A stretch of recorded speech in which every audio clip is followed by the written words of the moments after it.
Good morning, students. So, I hope you all are fine. Welcome back to your science class again. And this is your new chapter, that is adaptation in animals. Do you know the meaning of adaptation? If not, no problem, you will come to know after reading this chapter. So, many of you may have heard or may have seen also in films a huge creature called dinosaur, which used to live millions of years ago. But now we can see none. Do you know why?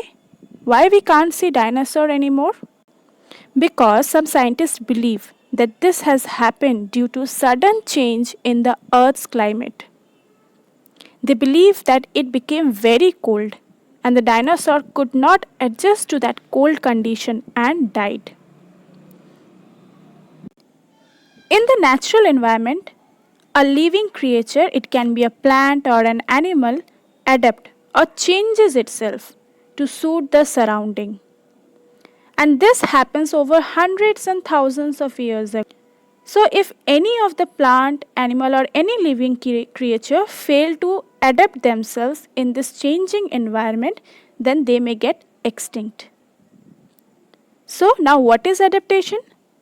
The ability of living thing to adjust themselves to the environment is called adaptation.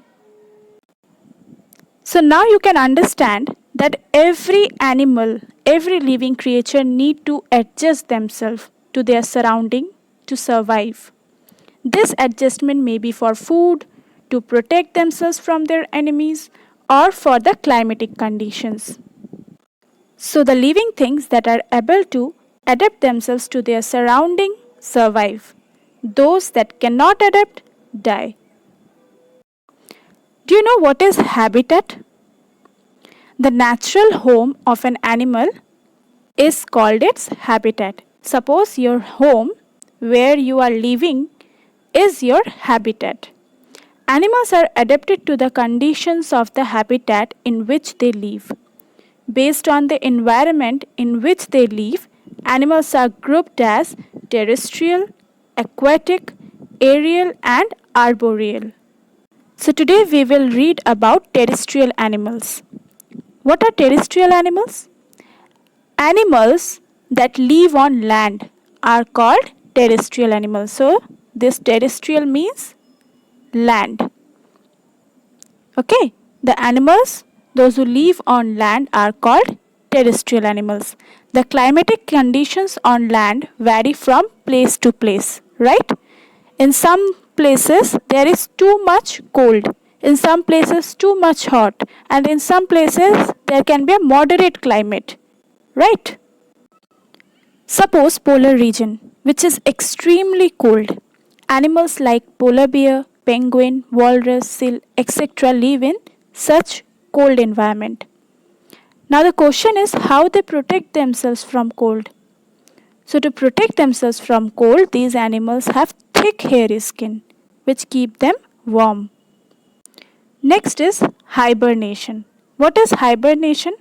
See, there are some animals like frog, bear, snake prefer to sleep throughout the winter. They just sleep the whole winter. So this long sleep is called hibernation. Why they do that? Due to scarcity of food during cold months. Scarcity means short supply. Means due to short supply of food, they go for sleep to whole winter months. Mountains are also very cold.